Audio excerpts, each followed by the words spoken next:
The newborn at the divorce. The Mafia boss and his mistress were destroyed. The federal courthouse in Manhattan hadn't been this quiet since a mob boss took the stand in 1986. Cameras lined the back wall. U.S. Marshals flanked every exit. At the defendant's table, Ronan Ferraro sat like he owned the building.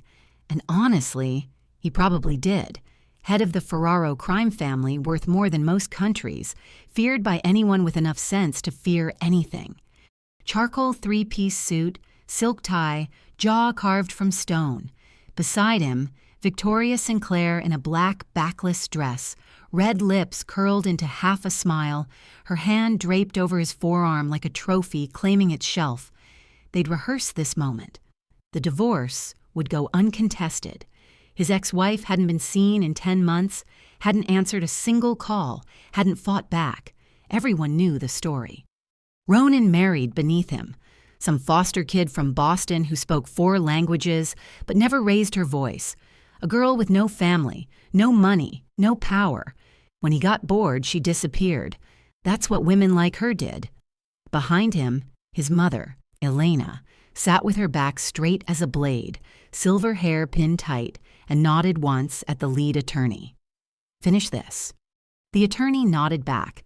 Then the plaintiff's door opened.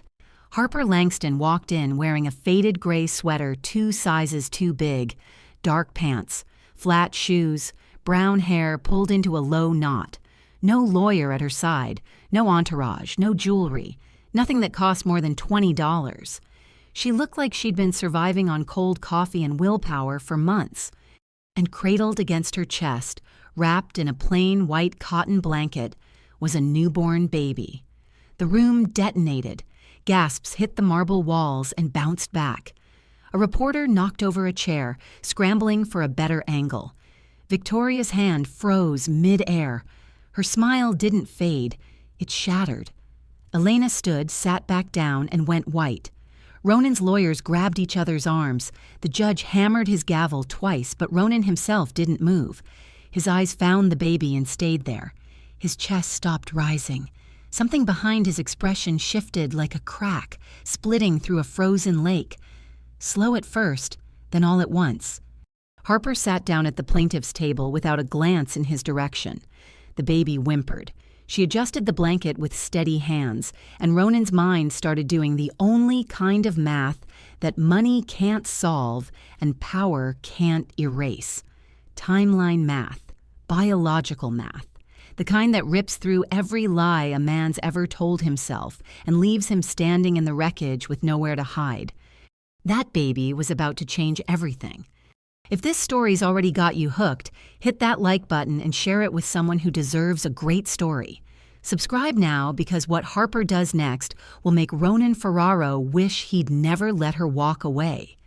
2 years before the night of that courtroom hearing, Harper Langston was carrying a tray of champagne through the crowd in the grand ballroom of the Plaza Hotel. The charity gala was called the Ferraro Foundation, a name so elegant that no one bothered to ask where the donations actually went. And if anyone ever did ask, they were smart enough not to ask a second time. Crystal chandeliers scattered light across the room, men in black suits, women in floor-length evening gowns, the scent of perfume tangled with expensive liquor, and something else Harper could not name at the time. Something she would later understand as the smell of power. She wore a server's uniform, a white shirt, black trousers, her hair neatly tied back, flat shoes with worn soles she had bought at a thrift shop on Atlantic Avenue for $7. She was a ghost in that room, moving among people whose net worth exceeded anything she would earn in a lifetime, and no one looked at her. No one ever looked at her until a drunk Italian guest grabbed her wrist and yanked her backward, and the entire tray of champagne crashed down onto the suit of the man standing right beside him. Harper heard glass shatter before she saw golden foam spreading across charcoal cashmere. She looked up and met Ronan Ferraro's face for the first time in her life. He didn't shout. He didn't frown. He simply stood there, one hand holding an untouched glass of whiskey, the other hanging loosely at his side, looking down at her with gray eyes that she would later learn never revealed anything unless he wanted them to. Harper panicked so completely that she forgot English. Instinct pulled her toward the language of the man who had grabbed her, and she apologized in Italian. Fluent, precise Florentine Italian, not the broken kind Americans learned from phone apps. Ronan stopped. The whiskey glass froze halfway to his lips. Around him, bodyguards stepped forward, one seizing the drunk guest, another reaching for a towel, but Ronan lifted his hand and signaled them all to stop, his eyes never leaving her. This girl in a server's uniform and $7 shoes, trembling with fear, had just spoken Italian more cleanly than half the Italian guests in the room. He said nothing to her. He only nodded once and turned away as if the matter were finished, but it wasn't finished. 20 minutes later, while Harper was washing her hands in the back kitchen, trying to steady the shaking and telling herself she wouldn't be fired, Tommy Russo was leaning against the doorway, watching her. Tommy, as everyone called him, was Ronan's advisor, his cousin, the man who handled everything Ronan didn't want to do himself. He wore a gray suit, his smile polite, but his eyes were working, scanning her from head to toe like a report being read. He asked her name, asked how many languages she spoke, asked where she lived. His tone, light, conversational. But Harper knew this wasn't normal conversation because men like him never asked women like her anything unless someone had ordered them to ask. She answered, 4 languages: English, French, Italian, Spanish. She lived in a basement studio in Queens. She worked 3 jobs: freelance translation, bar service, hotel housekeeping. Tommy nodded, then disappeared. 3 days later, a 12-page report lay on Ronan's desk. Harper Langston, 25 years old. Mother died of cancer when she was 12. Father, an alcoholic who left when she was 15. 7 foster homes in the Massachusetts system. Physical abuse in the 4th household. Put herself through community college. No criminal record, no debt except student loans. No family, no close friends, no one. Ronan finished reading, closed the file, and for the first time in a very long while, he smiled. It wasn't a warm smile. It was the smile of a man who had just found something he could own without competition. Perfect, he said to Tommy, just that one word. 1 week after the gala night, Ronan appeared at the bar where Harper worked the late shift. He didn't call ahead, didn't announce himself, simply took a seat at the bar at 10 at night, as if it were the most ordinary thing in the world. A man wearing a suit worth an entire year of her rent, sitting in a modest Hell's Kitchen bar with 2 bodyguards stationed outside the door. He ordered a whiskey neat and waited. Harper saw him from the far end of the bar and her hand tightened around the tray of glasses. She recognized him instantly because that face, those gray eyes, weren't something you forgot. He didn't call her over, didn't wave. He just sat there drinking his whiskey and waiting until she had to come serve him because it was her job. He asked where she had learned Italian. She said she taught herself from books, from films, from an elderly Italian woman in her 3rd foster home, the only person who had ever been kind to her during those years in foster care, the woman who taught her how to cook pasta and read Dante before Harper was moved again 4 months later. Ronan listened. He didn't interrupt, didn't look at his phone, didn't turn to speak to anyone else. He just listened. And Harper, a girl used to speaking while no one listened, suddenly found herself saying more than she had planned to a dangerous stranger in a bar near midnight. He came back 3 times over the next 2 weeks. The second time he brought her a book, an original Italian edition of La Divina Commedia, leather-bound, printed in 1947, the kind of book kept behind glass in antiquarian bookstores, not the kind people gave to bar servers. The third time he waited until her shift ended and then said, "Have dinner with me." It wasn't a question. It wasn't exactly an order. It was something in between, and Harper knew she should say no. But she had said no so few times in her life, and no one had ever listened. So this time, she said yes. And he took her to an Italian restaurant in the West Village. She had passed hundreds of times but never dared to look at the menu taped to the window because she knew one meal there cost a full week of her wages. He ordered in Italian. She ordered in Italian. The waiter looked at her with an expression entirely different from the one she received when she wore a server's uniform.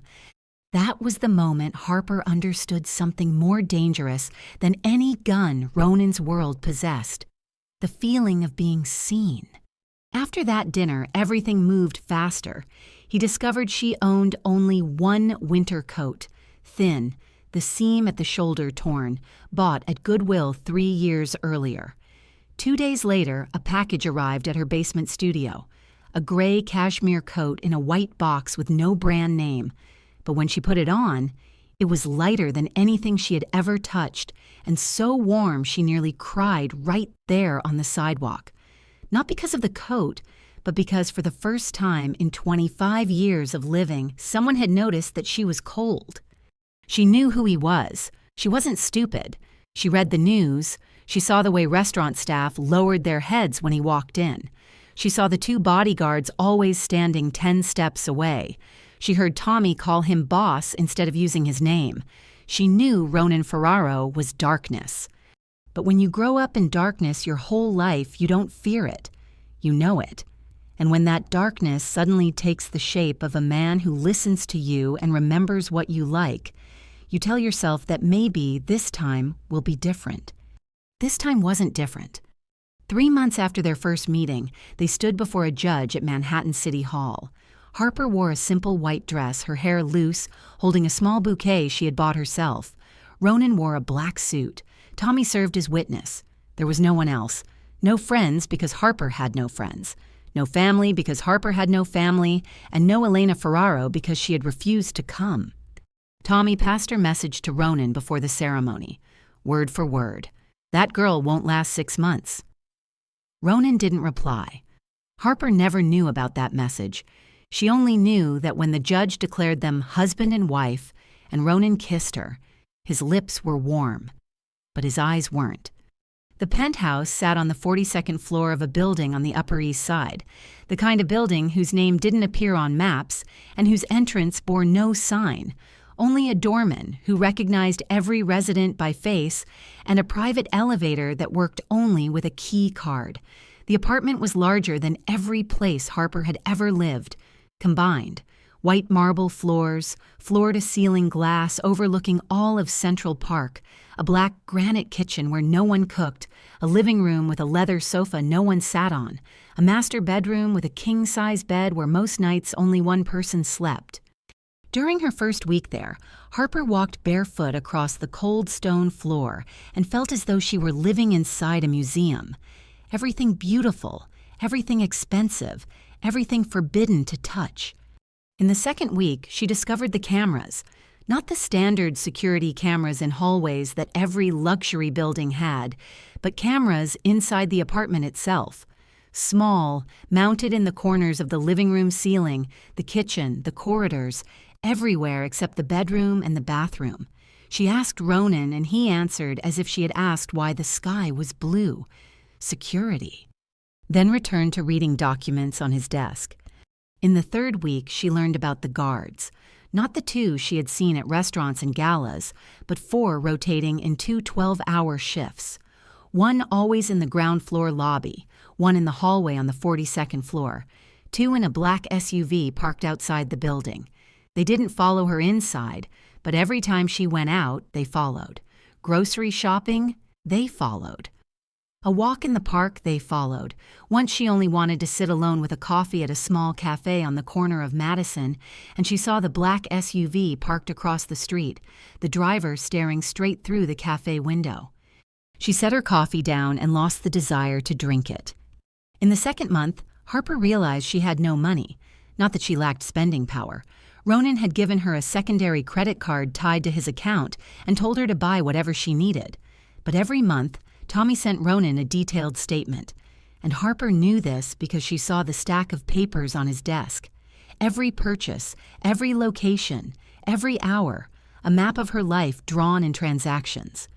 She stopped buying anything that wasn't absolutely necessary. She wanted to ask to work again, at least freelance translation, but Ronan said there was no need. She was his wife. She didn't need to work.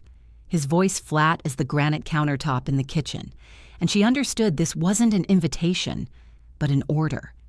For two every night with properly folded for two every night with properly folded napkins and candles already lit.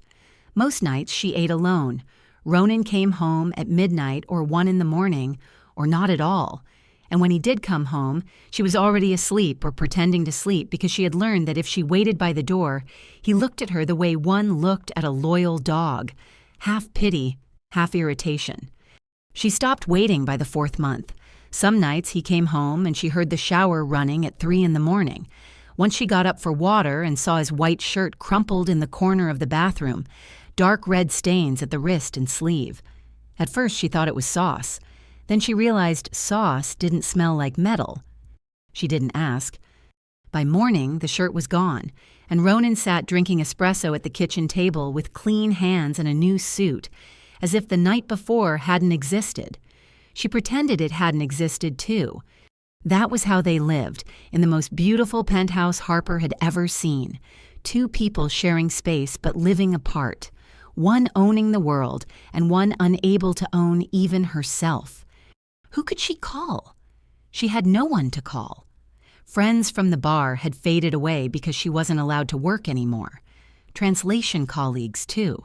She had no family. She typed a message to a girl from foster care once and deleted it because she didn't know what to say, that she lived in a multi-million-dollar Manhattan penthouse and was lonelier than when she was 15, sleeping on the floor of her 6th foster home. Who would believe that? Who would care? She began talking to herself softly, whispering in the bathroom mirror, asking who the face looking back at her belonged to. Because the girl from Boston with 4 languages and iron will was slowly disappearing inside this apartment, losing a small piece every day, and no one noticed, not even her. Victoria Sinclair came for the first time on a Thursday evening. In the 8th month of the marriage, Harper was lying on the sofa reading when she heard the elevator open and the sound of high heels striking the marble floor in the hallway. Steady, confident, the kind of footsteps belonging to someone who knew exactly where she was going and didn't need an invitation. Harper sat up, but before she could step into the hall, Tommy appeared at the living room door and said briefly that it was a business meeting. He needed the study and she should turn in early. Tommy didn't meet her eyes when he said it. That was how Harper knew it wasn't a business meeting. She returned to the sofa and opened her book, but her eyes couldn't follow the words because her ears were listening. Footsteps crossing the hall, the study door closing, then silence. Then after about 10 minutes, laughter. A woman's laughter. Low, rough, the kind of laugh that wasn't sparked by something funny, but by a desire to let the other person know she was enjoying herself, that she was comfortable, that she was exactly where she wanted to be. Harper closed the book and set it on the table. She pressed her hands into her thighs. She sat there listening to that laughter seep through the 3-inch thick oak door for the next 2 hours. Broken now and then by Ronan's deep voice, the words indistinct, only the tone clear, and she realized he was talking to that woman more than he had spoken to her in the entire past month. Victoria came 3 more times over the following 2 weeks, always in the evening, always after Tommy told Harper to go to bed early. The 3rd time, Harper pretended to sleep, but waited in the dark hallway and saw her for the first time when the study door opened. Tall, straight black hair falling down her back, a pencil skirt, a deep V blouse, eyes sharp as paper cuts, and the smile of someone who knew she was beautiful and knew that her most powerful weapon wasn't a gun, but the curve beneath expensive fabric. Victoria walked down the hall, and Harper stood in the shadows less than 10 feet away. But Victoria didn't see her or saw her and didn't bother to look, and both possibilities hurt the same. Ronan followed her to the elevator, and when he turned back, he saw Harper standing in the hallway, hair loose, eyes wide in the dark, and he stopped for exactly 1 second before continuing toward the study, as if she were a piece of furniture he was used to seeing and no longer noticed. That night, Harper didn't sleep. The next night, neither. On the 3rd night, when Victoria had just left close to midnight and Ronan was standing in the kitchen pouring whiskey, Harper stepped out. The kitchen was dark, lit only by city lights spilling through the glass, leaving both their faces half bright and half shadowed, and Harper thought she had never seen light describe their marriage more accurately. "Who is she?" Harper asked. Her voice calmer than she thought it could be, though her hand was clenched around the edge of the granite counter so hard her knuckles were white. Ronan didn't turn around. He took a sip of whiskey and said that she didn't need to know. "I'm your wife," Harper said, and she hated the tremor at the end of the sentence. Ronan turned then. He looked at her, and in the dim city light, those gray eyes were emptier than any room in the penthouse. "You're my wife because I chose you," he said, his voice level and flat, "and don't confuse that with authority. What do you want, Harper? Do you want love, romance? I'm building an empire. I don't have time to be your dream husband." "I never asked for a dream," Harper said softly. "I only asked for respect." Ronan set the whiskey glass down and stepped toward her. Just one step, but close enough for her to smell the alcohol and the perfume that wasn't hers on his collar. And he spoke slowly. "I give you this roof, this protection, this life you, a foster care child abandoned in Boston, never dared to dream of." He paused, letting the sentence hang in the air like a blade, then continued. "If that still isn't enough, then the problem is you, not me." Harper didn't cry. She wanted to. She wanted to scream that he had just used her deepest wound, the fear of abandonment she had carried for 25 years, the wound she had told him about in those early nights when she still believed he listened because he cared, and he had turned it into a weapon and driven it straight back into her. But she didn't cry. She had cried enough in foster homes where doors closed and left her alone. She had cried enough when her mother lay dying in a hospital bed and her small hand held the cooling one that never squeezed back. She didn't cry. She looked at Ronan one last time, memorizing that face in the midnight city light, beautiful and cold and empty. Then she turned away, walked into the bedroom, and locked the door. The click of the lock echoed in the silent hall. Harper leaned her back against the door, slid down to the floor, pulled her knees to her chest, and for the first time in this marriage, she cried, but in absolute silence because she had learned as a child that if people heard her cry, they knew she was weak, and if they knew she was weak, they would use it. Outside the door, Ronan's footsteps paused for 1 second, then moved on. He didn't knock. He didn't ask if she was all right. He poured another glass of whiskey and stood at the window, looking out over the city below, a city he owned a considerable part of. And he didn't think about the woman crying behind the locked door 10 steps away.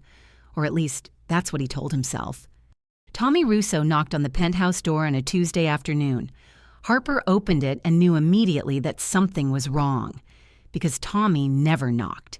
He had his own key card. He came and went like a ghost whenever Ronan needed him. And the fact that he knocked meant he wasn't there for Ronan that day. He was there for her. He held a large, pale yellow envelope, thick, the kind lawyers used when they wanted your life to change, with a signature on paper. Tommy handed it to her and said he was sorry, then looked down at the floor. It was the first time Tommy had apologized to her since she had stepped into the life of the Ferraro family, and those 3 words told her everything she needed to know before she opened the envelope. Divorce papers, 17 pages, legal language as cold as the marble floor beneath her feet, plaintiff Ronan Ferraro, grounds, irreconcilable differences, no mention of Victoria, no mention of the nights he didn't come home, no mention of bloodstains on white shirts or a woman's laughter behind the study door. Just 4 clean words, neat and orderly, as if this marriage had died of natural causes instead of being killed. Harper set the stack of papers down on the kitchen table, the black granite table where she had stood 3 months earlier, and listened to her husband tell her that the problem was her, and she looked at Tommy. He was still standing by the door. He said that Mrs. Ferraro would call her. Then he left.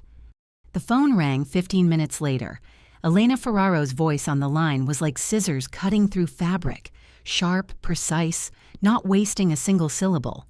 Sign it, don't make noise. You'll receive $1 million and a non-disclosure agreement. Consider it this family's generosity." Then she paused. The kind of pause Harper had learned during nearly a year beside this family was the pause that came before a threat. And Elena continued, her voice dropping half a tone. "You won't tell anyone anything you saw or heard while living with the Ferraro family. Not the press, not the police, not anyone. And I trust you understand the consequences if you don't keep your word, because this family has a very good memory and a very long reach. A silent line." Harper held the phone to her ear and listened to her own breathing. Steady, slow, unexpectedly calm, because inside her, nothing was calm at all. But she had spent 25 years learning how to hide everything that was breaking inside. She said she understood 2 words, then she hung up. She sat down at the kitchen chair and looked at the divorce papers on the table. $1 million. It sounded like a lot, but compared to Ronan Ferraro's hundreds of millions, $1 million wasn't compensation. It was a tip. It was the money you left on the table after a meal, so the server would clean up and stay quiet. And Harper understood clearly and sharply as a blade that she had just been liquidated. Not divorced.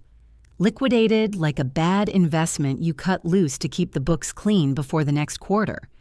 Elena had been right from the beginning. That girl wouldn't last 6 months. Harper had lasted nearly 12. Maybe Elena should have been annoyed at the wrong prediction, but the result was the same. Harper was still removed, and the elevator doors still closed behind her, just like every door that had closed throughout her life. 2 weeks after the divorce papers lay on the kitchen table, Harper began to vomit. At first, it was in the morning, and she thought it was stress, lack of sleep, her body finally surrendering after nearly a year of living under constant tension. Then she vomited in the afternoon, too. Then the smell of espresso that Ronan drank every morning, a smell she had grown used to over 12 months, suddenly turned her stomach inside out. Then she realized her period was 3 weeks late. She sat on the bed in the bedroom she still locked every night and counted the days in her head again and again. And each time the count came out the same. And each time it did, her heart beat a little faster. She needed a pregnancy test, but she couldn't buy one anywhere near the penthouse because the guards followed her everywhere. And every credit card transaction landed on Tommy's desk at the end of the month. She needed to go out alone. For the first time in nearly a year, she needed to become the ghost she had been before Ronan Ferraro saw her. She waited until Saturday, the day the guard shift changed at 2 in the afternoon, and there was a gap of about 15 minutes when the old team left, and the new one hadn't taken position yet. She had watched this schedule for months, not because she planned to run, but because when you live in a cage long enough, you unconsciously memorize every weakness in the bars. She put on a hoodie, pulled on a baseball cap, took the stairs down to the basement, slipped out through the maintenance entrance, and stepped onto the Upper East Side sidewalk at 2:07 on a Saturday afternoon, like an ordinary woman out for a walk. She took the subway to Queens, got off at Jackson Heights, walked 4 blocks to a small pharmacy wedged between a laundromat and a Vietnamese po restaurant. She bought the pregnancy test with cash, $23 in cash she had hidden in her bra for weeks. $5 and $10 bills she had slowly saved from tips during the rare moments she slipped out for coffee when the guards were careless. The pharmacy bathroom was small, flickering fluorescent light, dirty yellow tile, a loose lock on the door. Harper sat on the closed toilet lid, held the test, and waited. The longest 3 minutes of her life, longer than the night her mother died, longer than the first time she was moved from her 3rd foster home. The only family she'd ever loved, sitting in the back seat of a social worker's car with a plastic bag holding everything she owned on her lap. 3 minutes, then 2 lines appeared, pink, clear, impossible to deny. Harper stared at those 2 lines, and the world stopped. Not the beautiful kind of stop you see in movies with light pouring in and music rising. The kind where the ground disappears beneath your feet and you fall freely without knowing when you will hit bottom. A baby. Ronan Ferraro's child. The child she had once dreamed of in the early months when she was still naive enough to believe he married her for something other than convenience, when she still cooked dinner for two and lit candles and imagined a day when there would be 3 chairs at the table, then 4, then a real family. That dream had died long ago, but the baby was real, and Harper sat in a pharmacy bathroom in Queens, holding the pregnancy test with hands shaking so badly she nearly dropped it, her mind racing through every possible outcome. If she told Ronan, he wouldn't feel joy at becoming a father. He would see an heir. The Ferraro family had been waiting for a successor since Ronan took power, and a son would be the final brick, completing the empire his father built, and he expanded. They would take the child, not with love, with lawyers, with money, with familiar judges, with midnight phone calls no one ever heard. They would turn the child into another Ronan, cold, ruthless, taught that power was everything and love was weakness or worse. If she tried to keep the baby, they would fight. And who was she? An orphan from foster care. No family, no money, no power, standing against a criminal empire with its own lawyers, its own judges, and people willing to do what lawyers and judges couldn't. She would lose. She always lost. But there was a third outcome, the worst one. If Ronan knew about the baby, the divorce papers would disappear. Not because he wanted her to stay, because he wanted the child to stay, and she would be kept, not as a wife, but as a vessel. The golden cage would never open again. And this time, the chains wouldn't be cameras or guards or credit cards, but the child growing inside her. She would never be free. Harper sat in that bathroom for 30 minutes. The pregnancy test lay in her palm. The fluorescent light flickered. Outside, Saturday afternoon in Queens was loud with traffic and music and laughter from people passing by. The sounds of freedom she was hearing for the last time before deciding whether to keep it or lose it forever. Harper left the pharmacy bathroom in Queens that Saturday afternoon and returned to the penthouse before the new guard shift noticed she had gone. She hid the pregnancy test in the pocket of her hoodie, reached the apartment, went into the bathroom, looked at the 2 pink lines once more, then wrapped the test in toilet paper and pushed it to the bottom of the trash under 3 layers of paper towels. She looked at herself in the mirror and told herself, 3 days, give yourself 3 days to think. She didn't need 3 days. By the second night, lying in the locked bedroom with her hand resting on a belly still flat, she knew no child of hers would grow up in this golden cage.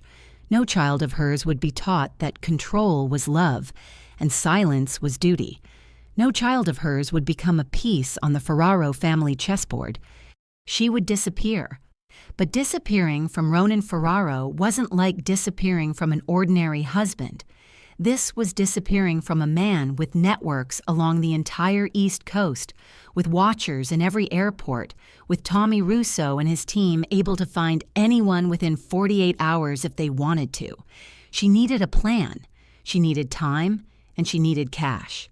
In the first week, she began withdrawing money, not from the secondary credit card because every transaction was monitored, but threw cash back each time she shopped for groceries. $80 of groceries, $20 cash back. The receipt showed $100 in groceries, no questions asked. She did this every time she shopped, 2 to 3 times a week at different supermarkets along the Upper East Side and Midtown, and each time the $20 was folded and slipped into the lining of an old suitcase she had carried since foster care. The suitcase Ronan had never bothered to look at because it was too cheap to belong in that penthouse. In the second week, she bought a prepaid phone with cash at an electronics shop in Harlem during the 15-minute guard shift gap on Saturday afternoons. She knew by heart. In the third week, she used the prepaid phone to call the National Domestic Violence Hotline.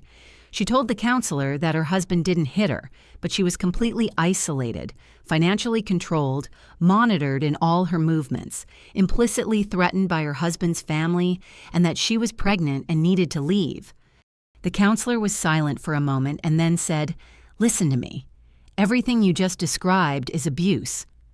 They connected her to a women's shelter in Brooklyn, and from the shelter she was referred to the state of Georgia Address Confidentiality Program, a program that allowed survivors of domestic abuse to use a substitute address on all public records so the abuser couldn't locate their real residence. Georgia, because Savannah. She didn't choose Savannah by accident. She researched for 3 consecutive nights on the prepaid phone under the covers, the screen light washing her face in the bedroom dark. She needed a city far enough from New York, small enough to be affordable, large enough to be anonymous, with community clinics that accepted uninsured patients, with internet fast enough for her to teach languages online. Savannah met everything, warm year-round near the sea. No one there knew the name Ferraro. It took her 4 weeks to prepare, 4 weeks living in the penthouse with the unsigned divorce papers still on the kitchen table, with Ronan coming and going like a ghost at midnight, with Victoria arriving every Thursday and that laughter still seeping through the study door, with her lower abdomen beginning to firm, slightly hidden beneath oversized hoodies, because in that penthouse, no one looked closely enough to notice. She waited for the right moment. The moment came on a Friday night when Ronan told Tommy he wouldn't be home for the weekend. She knew where he was. The entire penthouse knew where he was. No one said it out loud. At 3 a.m. on Saturday, Harper woke. No alarm because she hadn't slept. She put on jeans, a hoodie, flats, and left the cashmere coat he bought her hanging on the rack. She carried 2 things: the old foster care suitcase holding clothes, documents from the Address Confidentiality Program, the prepaid phone, and $760 in cash, and a small shoulder bag with her passport and the pregnancy test she had carefully wrapped and kept for reasons she didn't fully understand, perhaps because it was the only proof the baby was real. She stepped into the kitchen one last time. She placed her wedding ring on the black granite counter exactly in the center, directly under the ceiling light. The 3-carat diamond ring lay there, small, glittering, alone on the wide surface, and Harper thought she had never seen something so expensive look so worthless. She didn't write a note. She didn't leave a message. The ring was everything she wanted to say, and if he didn't understand, it didn't matter anymore. She took the stairs to the basement, out through the maintenance entrance, onto the sidewalk at 3:20 in the morning. The street was empty. March wind cut through her hoodie. She walked 4 blocks to the Greyhound bus station at 34th Street and 11th Avenue. She bought a ticket with cash, New York to Savannah, Georgia. 14 hours. Hard seats, flickering neon lights, the smell of diesel and old plastic upholstery. She took a window seat. The bus pulled out at 4:15 in the morning, and as it passed through the Lincoln Tunnel and emerged on the far side of the Hudson River, Harper turned to look back at the Manhattan skyline through the rear window. The skyscrapers blazed in the night, one of them holding the penthouse where a wedding ring lay alone on a kitchen table. And as the city shrank to a thin, glowing outline and then disappeared entirely into the dark, Harper placed a hand on her belly, and for the first time in nearly a year, she let herself exhale fully. Exhaling the penthouse and the cameras and the guards and Victoria's laughter and Ronan's cold gray eyes and Elena's threat and the divorce papers and the metallic smell of blood on a shirt at 3 a.m. She breathed it all out until her lungs were empty.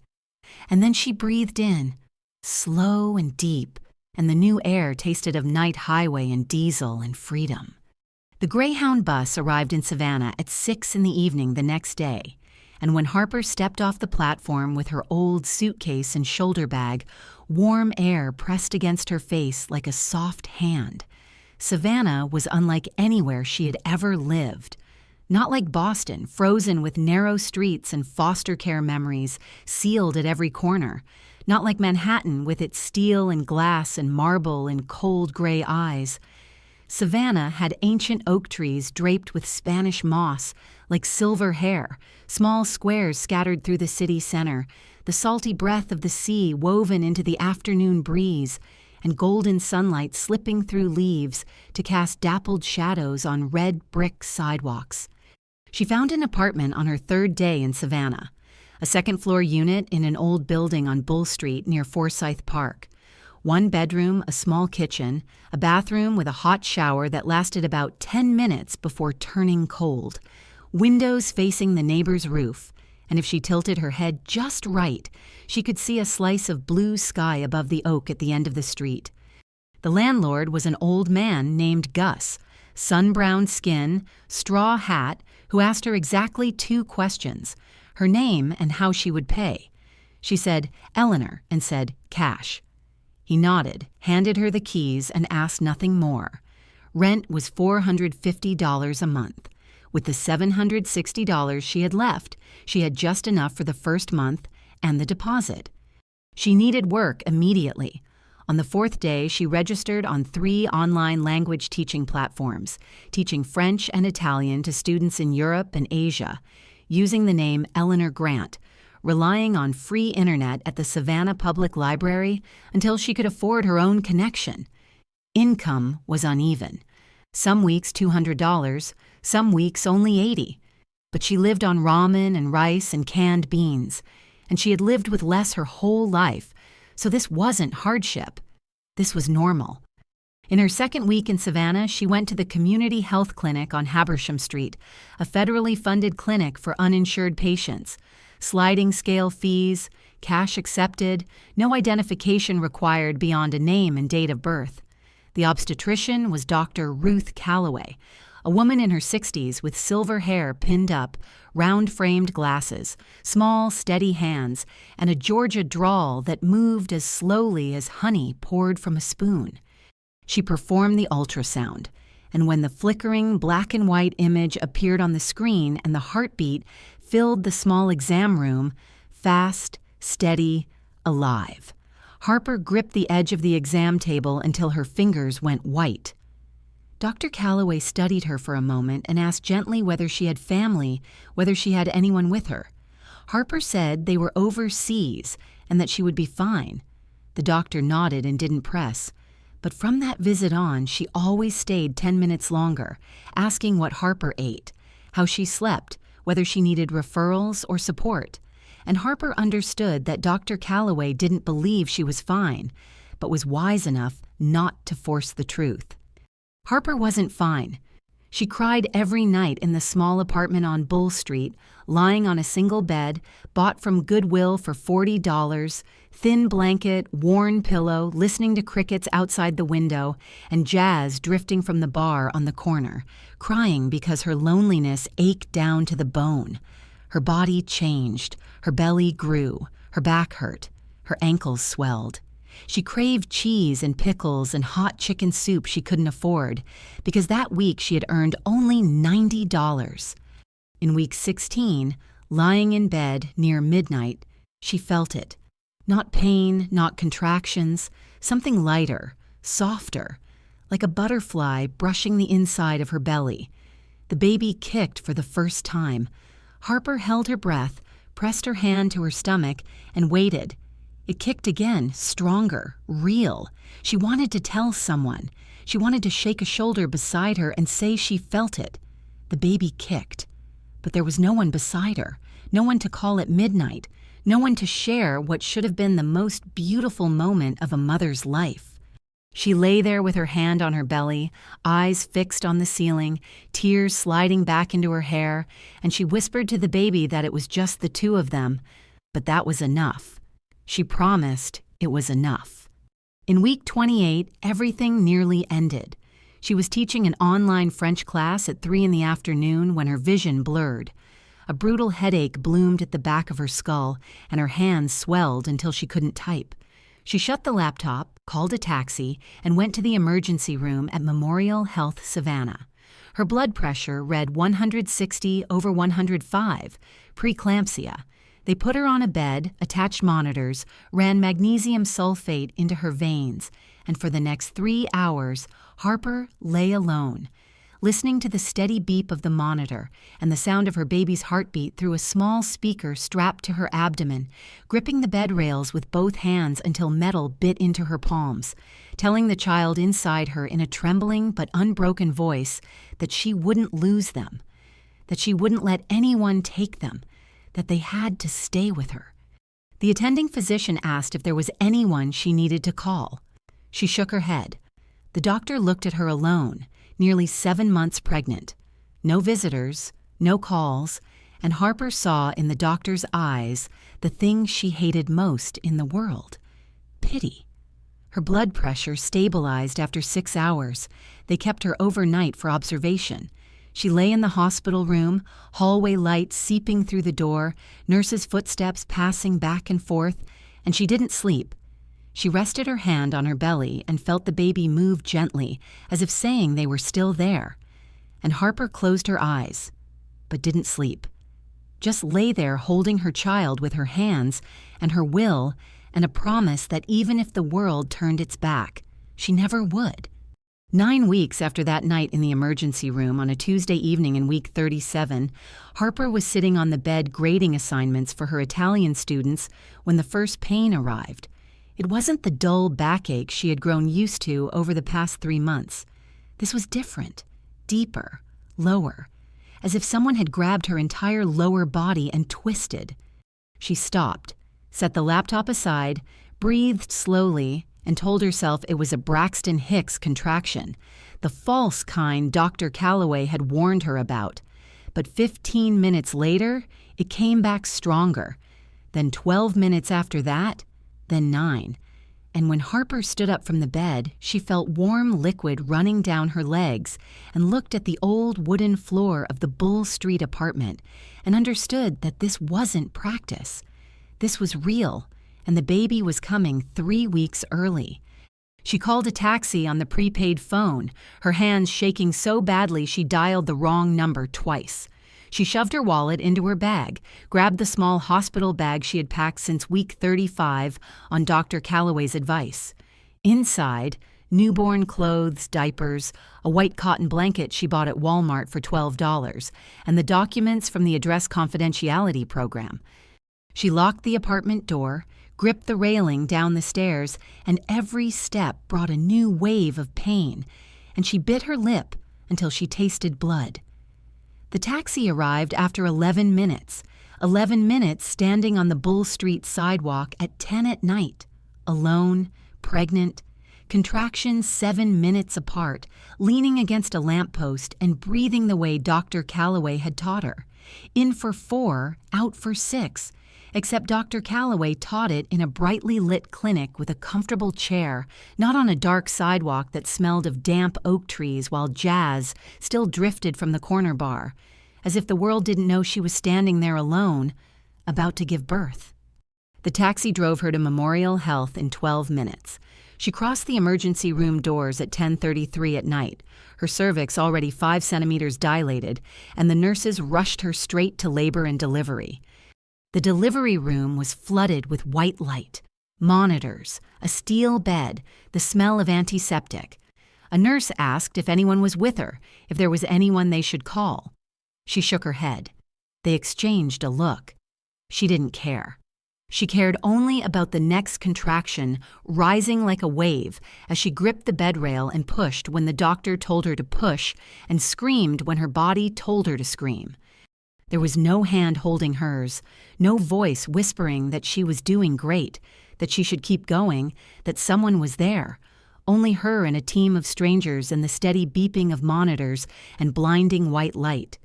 She pushed, she screamed, she pushed. She thought she would die. She thought her body would split in two. Then the doctor said they could see the baby's head. One more push.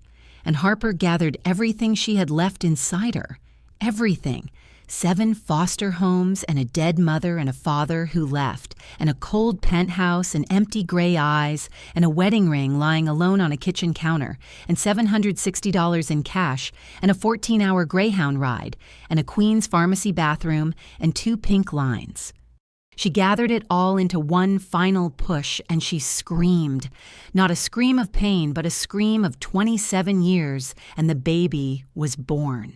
5:17 in the morning. Dawn was rising over Savannah outside the hospital window, the sky shifting from black to purple to pink, and in the delivery room there was crying. Not Harper's. The baby's, a boy, small, red, wrinkled, perfect. The doctor placed him on Harper's chest, still wet, still crying, heavier than she expected and lighter than anything she had ever held. She looked down, his nose, Ronan's nose, straight and sharp. Even seconds after birth, she recognized it. His eyes, her eyes, brown, wide, still closed. But she knew. She felt it. He stopped crying when his skin touched hers. He lay on her chest, listening to her heartbeat. The heartbeat that had carried him for 9 months, and he grew quiet. Harper wrapped both arms around her son, and something shattered inside her.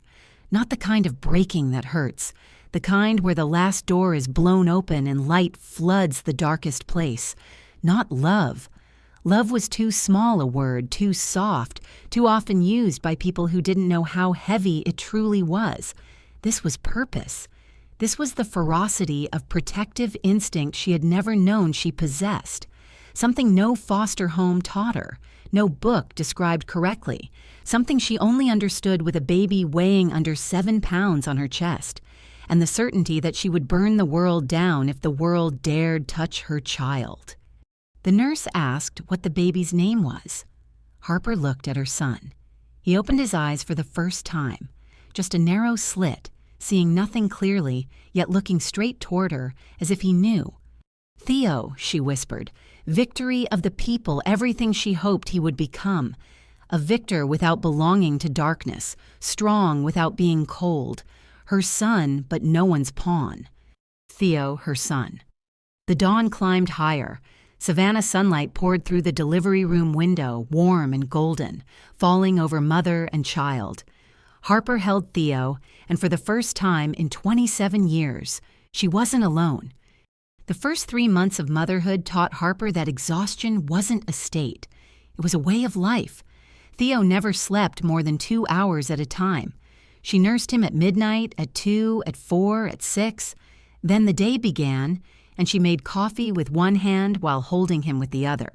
And the coffee was always cold before she finished it, because he cried again, or needed a diaper change, or needed to be burped, or needed to be walked back and forth through the small Bull Street apartment until he fell asleep on her shoulder, only to wake the moment she laid him down, as if sleep were a game he refused to play by the rules.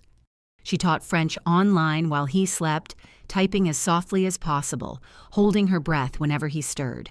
She washed clothes by hand in the kitchen sink because there was no washer.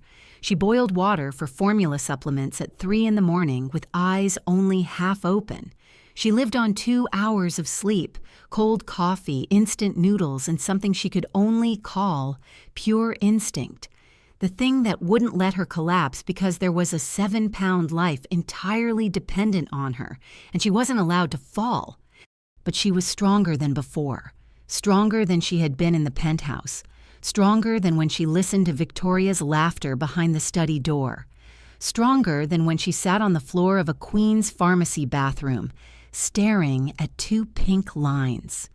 Every morning she looked at Theo and knew she was doing the right thing.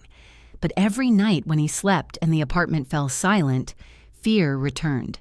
The Ferraro family had people everywhere. Tommy Russo had once bragged that Ronan's network stretched along the East Coast from Boston to Miami, that no one had ever tried to disappear from Ronan Ferraro and succeeded for long. Back then, Harper thought Tommy was boasting. Now she thought he had been warning her. Savannah wasn't far enough.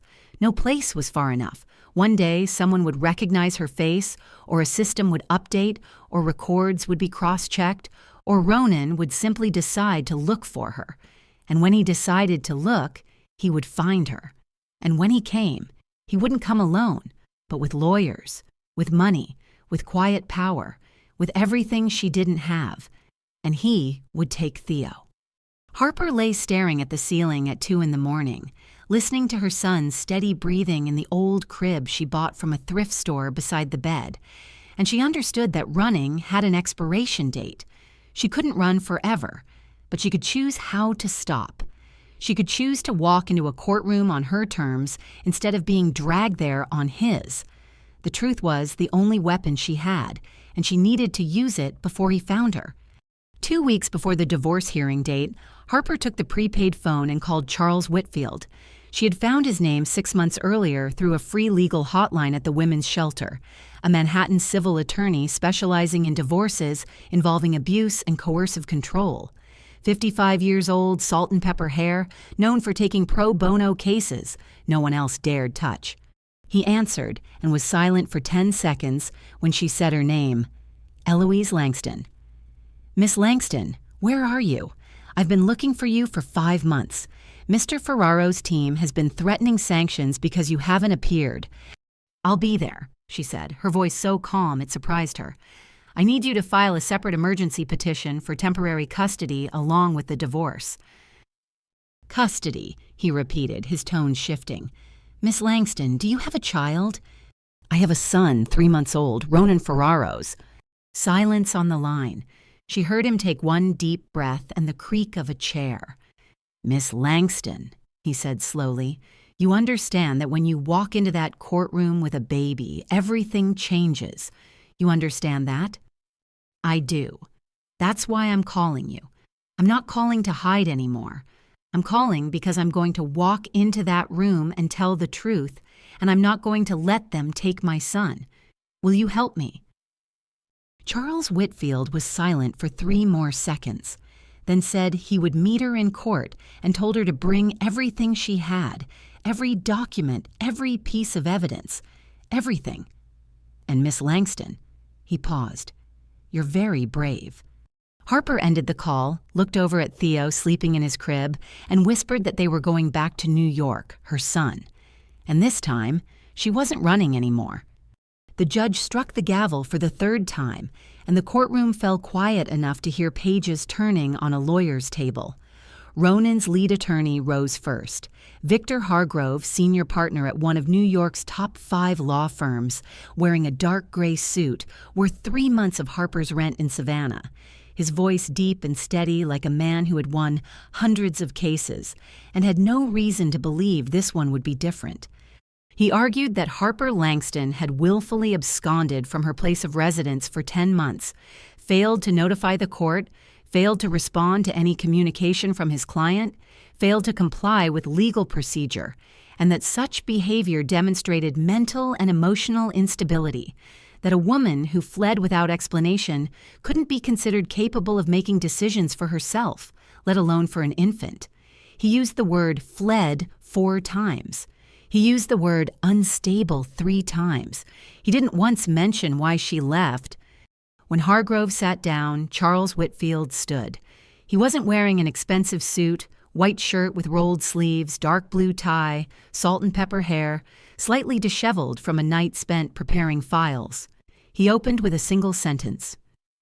Your Honor, my client didn't flee. She escaped. Then he opened his case. Exhibit 1.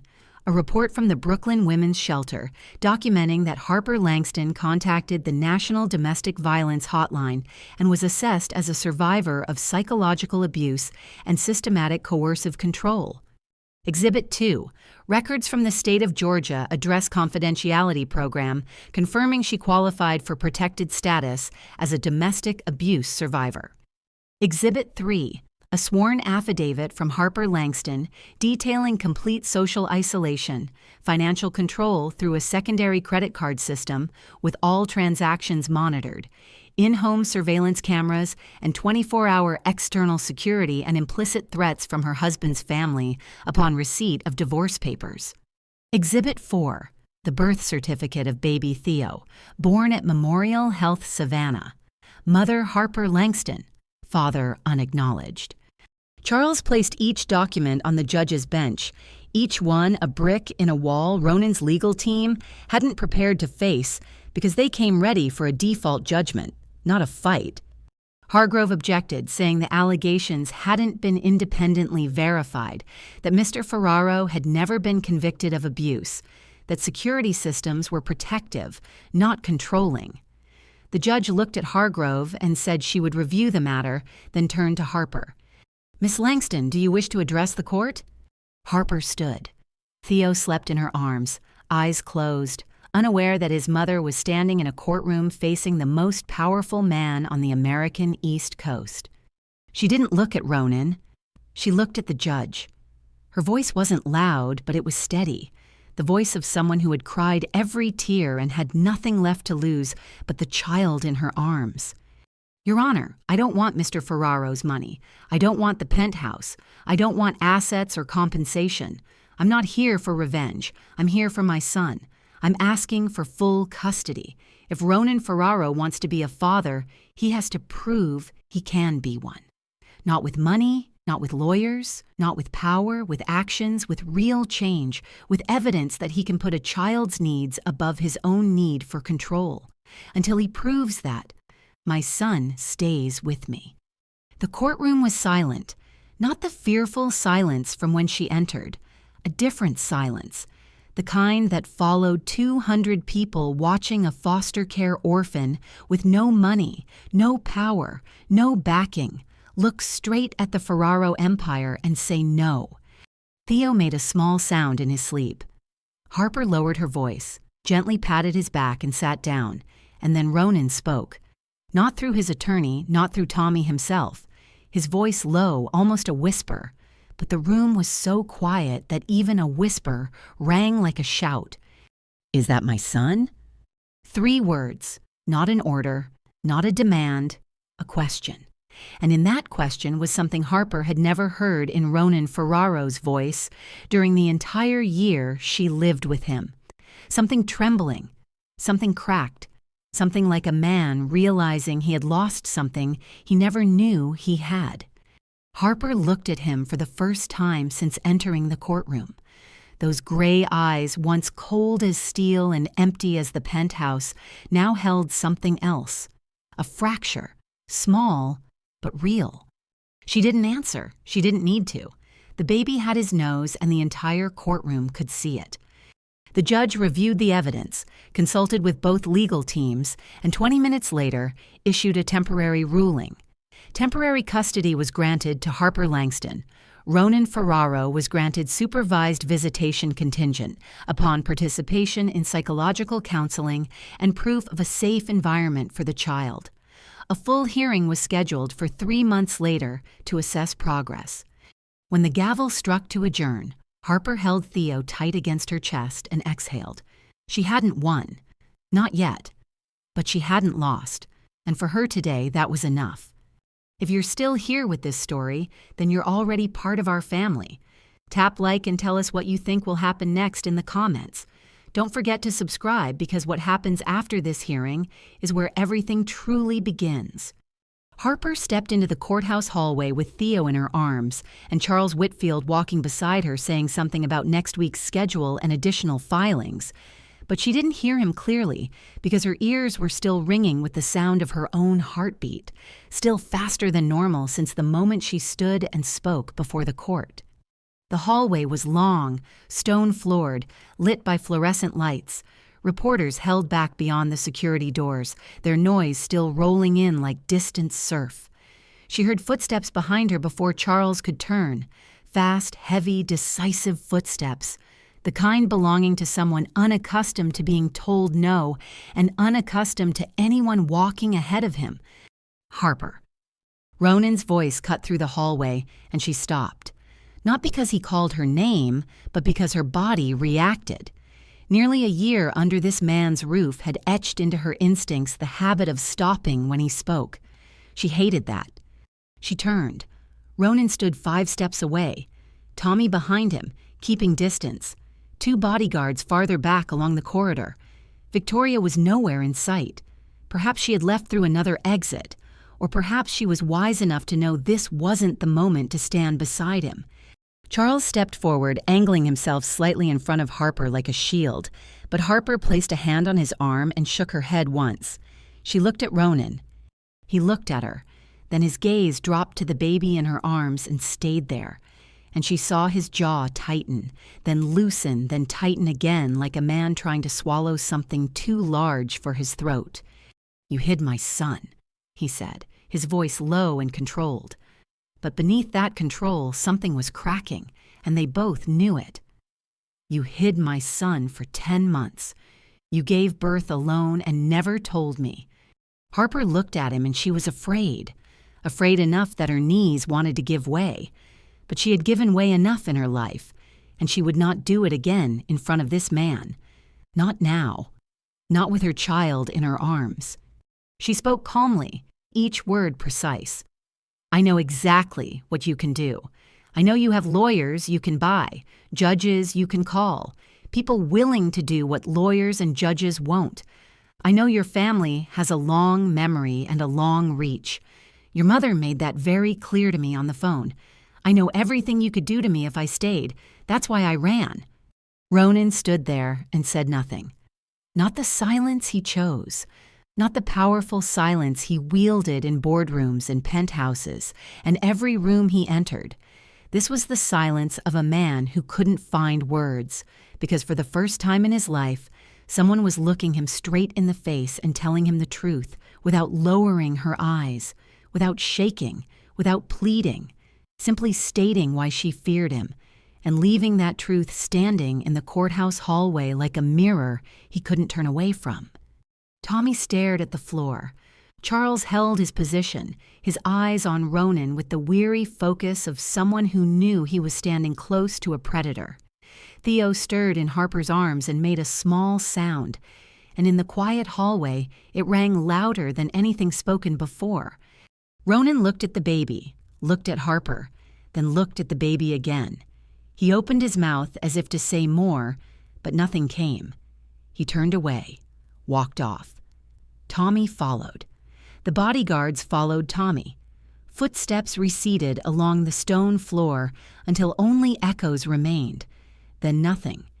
Harper stood there holding Theo, and her legs began to shake violently.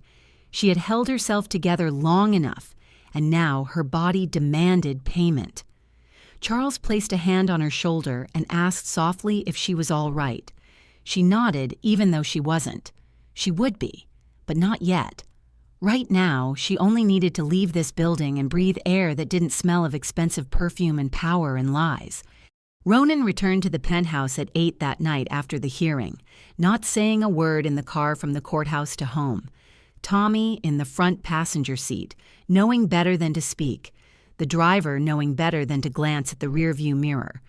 The private elevator rose to the 42nd floor. The doors opened and Ronan stepped into an empty apartment.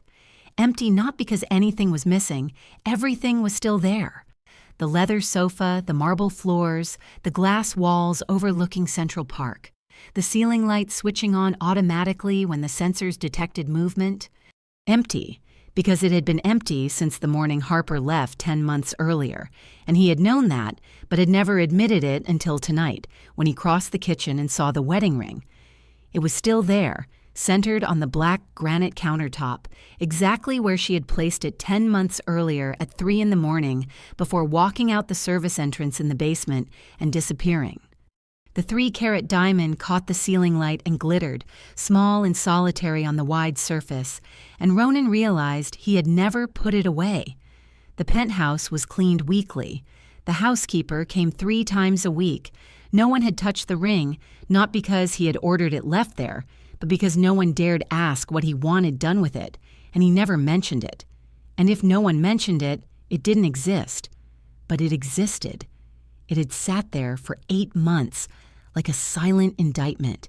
He stepped past every day without looking down or looking down and pretending not to see. He poured whiskey, drank it in one swallow, poured another.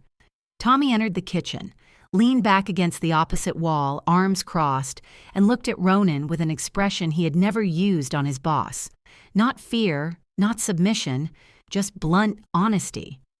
"She lived 6 months on cash," Tommy said evenly, under an assumed name, "slipped past our security system without a single camera catching her.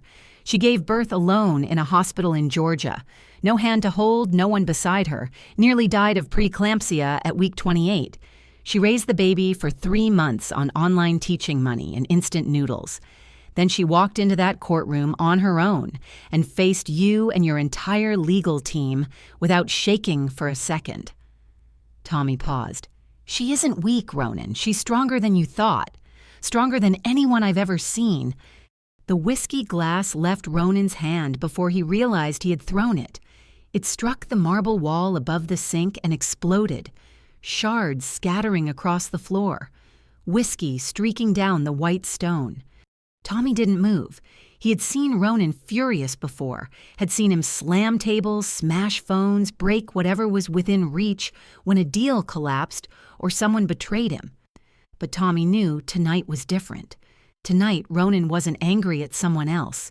He was angry at himself. And that was a kind of anger Tommy had never seen in his boss, because Ronan Ferraro never turned the blade inward, not until now. Ronan stood in the middle of the kitchen, his arm still lifted from the throw, breathing hard, eyes fixed on the shattered glass on the floor, but not really seeing it. He saw the dark hallway in this penthouse, 9 months earlier. A Thursday night, Victoria just gone. Him walking her to the elevator and turning back to find Harper standing in the shadows of the hall, her hair loose, her eyes wide, and he had known she was there. He had known she had heard. He had known she had seen Victoria. And he had walked past her as if she were a ghost, because to him, then she was a ghost, an object. The wedding ring on the kitchen counter he saw every day but no longer valued. He remembered her eyes that night, brown, wide, not angry, not crying, just looking at him with something worse than anger or tears. Looking at him with understanding, with acceptance that she held no value in his eyes, and she had been right because he had walked past without stopping. Ronan lowered his arm, looked at the ring on the counter, looked at the glass on the floor, looked at Tommy still leaning against the wall, silent, waiting. He said hoarsely, "I have a son." "Yes," Tommy said. "And she didn't tell me because she was afraid of me." "Yes, because she had reason to be afraid." Tommy didn't answer that last line. He didn't need to. The silence was answer enough. Ronan turned to the glass wall, the city blazing below with millions of lights. And somewhere in that city or beyond it, Harper was holding his son, the child he hadn't known existed until this morning, holding him alone the way she had done everything alone since the day he decided she wasn't worth stopping for. Victoria arrived at the penthouse the next morning uninvited. She had her own key card because Ronan had given it to her 4 months earlier when Harper still lived there, a detail he had never reconsidered until now when she stepped out of the elevator at 9 in the morning wearing a white blazer and black trousers, hair sleek, lips red, carrying 2 cups of coffee from the cafe downstairs, as if this were an ordinary morning, and yesterday's hearing had been nothing more than a minor inconvenience to be managed. She set the coffee on the kitchen counter less than a hand's width from Harper's wedding ring without so much as glancing at it, and said she had spoken with Hargrove that morning, that he believed the temporary ruling could be appealed, though it would take time. But she knew Judge Morrison in the Brooklyn family court, that he owed Polly Graziano a favor from last year. And if Ronan wanted, she could arrange for the case to be reassigned to Morrison's courtroom, and the outcome would be completely different. The woman would lose custody within 2 weeks. She spoke about his son, about his son's mother, about buying a judge to take a child away from the woman who had carried him alone and kept him alive. And she did it in the same tone one used to discuss a corporate merger strategy, emotionless, purely calculated. Ronan looked at Victoria standing in his penthouse kitchen with her coffee and her plan to purchase a judge and her confident smile and knife-sharp eyes, and for the first time, he truly saw her, not a lover, not an ally, a parasite. She clung to his power the way moss clings to stone. She did not love him. She loved the name Ferraro and everything that name unlocked. And if he lost everything tomorrow, she would be at the side of the next powerful man before he finished setting his glass down. Exactly the way he had used Harper. Took her because she was convenient, kept her because she was easy to control, discarded her when she no longer served a purpose. He and Victoria were not lovers.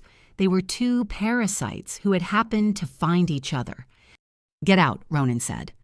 Victoria stopped mid-sentence.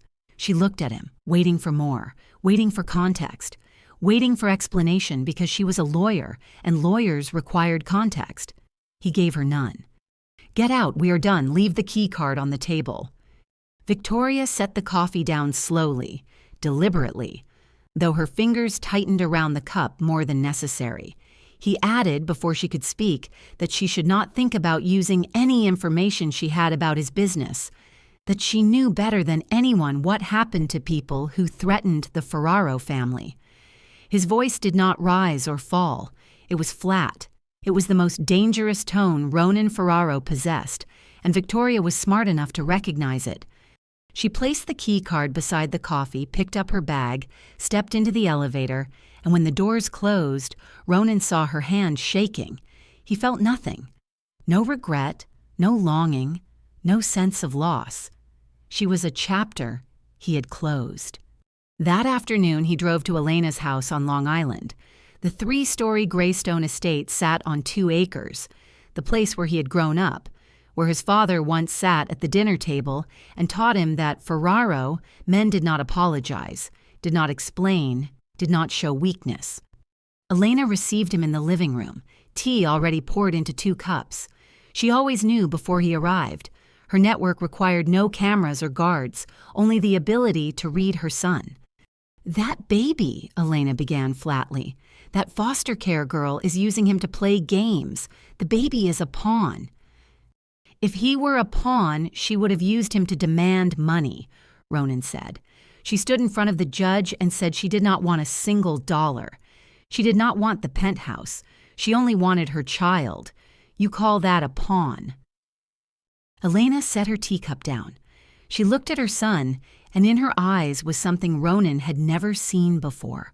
Not anger, not disappointment, almost surprise because her son had never spoken back to her. Not once. Since his father died, she had made the final decisions in this family, and Ronan had carried them out. That was the order. That was how the Ferraros operated, until now. "You want a grandson?" Ronan said calmly, his gaze fixed on hers without wavering. "You want an heir? I have an heir. But if you want to know your grandson, you will have to earn it just like I will. You will not buy judges. You will not threaten Harper. You will not call her and remind her of consequences. If you want to be in Theo's life, you will walk through the front door like a normal person and prove you deserve it, just like I will have to prove it."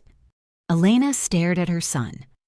15 seconds of silence stretched longer than any negotiation Ronan had ever been part of. Then she said he had changed a great deal in a single night. "No," Ronan said. "I should have changed long ago." He set the untouched teacup down, stood, and left the Long Island estate without looking back. On the drive back to Manhattan, Tommy caught his reflection in the rearview mirror, and for the first time in 12 years working with Ronan Ferraro, Tommy did not know who the man in the back seat was, but he thought maybe that was a good thing. Dr. Philip Ward's office was on the 6th floor of a building on 68th Street and Park Avenue, 9 blocks from Ronan's penthouse, close enough to walk, but Ronan still drove out of habit, and because Ferraro men did not walk city streets like ordinary people. The office was smaller than he expected. He had imagined expensive leather sofas, abstract art on the walls, and spa-like lighting. But instead, there were 2 gray fabric armchairs facing each other, a small table with a box of tissues, a window looking out at rooftops, and a water tank on the neighboring building. And Dr. Ward himself, a man in his early 60s with closely cut gray hair, black framed glasses, and a light blue shirt without a tie, sitting with a notebook he never opened the entire session. Ronan sat in the opposite chair at 10 on a Monday morning, the first appointment ordered by the court, and said nothing. 5 minutes, 10 minutes, 15 minutes. Dr. Ward said nothing either. He sat there with one leg crossed, hands resting on his knees, looking at Ronan with the calm gaze of a man who had spent 30 years facing every kind of human being and had never been frightened by any of them, not even the Mafia boss now sitting in front of him. 16 minutes. Ronan said, "Aren't you going to ask me anything?" Dr. Ward replied, "I don't need to ask. You'll speak when you're ready." 17 minutes. Ronan said, "I don't believe in this, doctor." Ward nodded and said, "Most people who sit in that chair say the same thing, usually because they're trying to delay saying the thing they're actually afraid to say." Silence. 20 minutes. Ronan looked out the window. Then he said, "My father died when I was 25, and it was the first time I had ever spoken about his father to anyone outside the language of business, power, or inheritance. My father taught me that Ferraro men are not weak, that emotions are a luxury leaders can't afford, that women are either allies or burdens with no gray space in between, that control is protection, and that anyone who resists control is a traitor." He stopped. Dr. Ward did not write anything. He simply listened. "How did your father teach you these things?" he asked. "By example," Ronan said, his voice flat while his hands clenched around the arms of the chair. "My mother never left the house without an escort. My mother didn't have her own account until my father died. My mother never contradicted my father once in 30 years of marriage." "And what would you call that?" Dr. Ward asked. Ronan looked at him. 10 seconds of silence. "Control," he said, then paused, then added, "The same thing I did to Harper." Dr. Ward nodded once. "And when did you realize that?" "Yesterday," Ronan said, "when she stood in the courthouse and said she was afraid of me and she had reason to be." The first session ended after 50 minutes. Ronan left the office feeling no better. It felt as though someone had opened a door he had spent his entire life keeping shut, and behind it was a room full of things he never wanted to see. He came back the following Monday and the one after that. Each session opened another door. His father, his upbringing, the way he learned that loving someone created weakness, and weakness was what enemies exploited. The way he had turned Harper into a version of his mother without realizing it. 3 weeks after the hearing, under the supervised visitation order, Ronan met Theo for the first time. The Family Visitation Center in Midtown, the second floor of a municipal building, a small room with pale yellow walls, fluorescent lights, green carpet, plastic toys stacked in a corner, and a social worker seated at a desk taking notes. Nothing like any room Ronan had entered in the past 20 years. No leather sofas, no whiskey, no bodyguards. He arrived without a suit for the first time Tommy could remember, wearing an open-collar white shirt and dark trousers. And when Tommy asked why he wasn't wearing a suit, Ronan said, "I'm not meeting a business partner. I'm meeting my son." Harper was already in the room when he entered. She sat on the carpet with Theo on her lap, 4 months old, dressed in a pale blue onesie, looking around with wide, curious brown eyes. Harper looked at Ronan and said nothing, didn't stand, didn't greet him, just watched him with guarded eyes, and he understood he had no right to expect anything else. He sat on the floor opposite her, awkward, his knees unaccustomed to bending that way, his hands unsure where to rest, and he realized that he, a man who controlled a $100 million empire, didn't know how to sit on the floor with his 4-month-old son. Harper placed Theo on the carpet between them. The baby lay on his back, kicking his legs, waving his arms, staring at the ceiling and then turning toward Ronan, Harper's brown eyes on a face with Ronan's nose. The baby looked at him. He looked at the baby and he didn't know what to do. He had negotiated with Colombian drug lords, stared down the FBI without blinking, made decisions that altered hundreds of lives without hesitation, but he didn't know how to touch a 4-month-old child staring up at him from a green carpet. He extended his hand slowly, his index finger toward the baby. Theo watched the finger, lifted his tiny hand, and wrapped all 5 small fingers around Ronan's index finger, gripping tight, not letting go. The baby held his father's finger with the strength of a 4-month-old, not strong but certain, and Ronan felt that small force pull something out of him, something Dr. Ward had opened the door to, but hadn't yet drawn out, something Ronan had buried under 20 years of coldness, control, and power. And now it came free without permission or warning, because 5 tiny fingers were holding his and refusing to let go. Ronan turned his head away, his jaw tightened, his shoulders stiffened. He didn't want anyone to see, but it was too late because the tears fell before he could stop them. And this was something Ronan Ferraro didn't do, never did. His father taught him that men don't cry, and he hadn't cried when his father died, hadn't cried when he made the first decision that ended a life, hadn't cried once in 20 years. But he was crying now because a 4-month-old baby was holding his finger on a cheap green carpet under fluorescent lights. Harper saw it. She sat less than a meter away and saw his shoulders shake, saw him turn his face aside, saw the drop fall onto the carpet. She said nothing. No comfort, no mockery, no acknowledgement. She simply sat there in silence and allowed him that moment with his son without judgment. It was the most generous thing she could give him right now, and she knew it. And he would never know how much strength it had taken her to remain still while the man who had broken her cried in front of her. The following visits took place twice a week at the Midtown Center. The same room, the same green carpet, the same social worker seated in the corner taking notes. And Ronan arrived on time every single time, not a minute late. Something Tommy later told Harper in private had never happened in all his years working with his boss because Ronan Ferraro made others wait and never waited for anyone. On the third visit, Ronan asked to change Theo's diaper. Harper watched him for a moment, then nodded and placed Theo on the changing mat on the carpet. Ronan knelt down, opened the old diaper, and everything after that turned into a disaster. He opened it backward. He pulled the adhesive tabs so hard they tore. He took out a clean diaper but put it on back to front. Theo kicked non-stop and caught Ronan's hand twice, and Ronan looked at the baby with the same expression he usually reserved for stubborn negotiation opponents. He folded the diaper, taped it crookedly, loose on one side, and when he lifted Theo, the diaper slid down one of the baby's legs. Harper watched the entire process without helping. Her lips didn't smile, but the corner of her mouth shifted slightly. Just a little. And it was the first time since the hearing that something crossed her face that wasn't caution or coldness.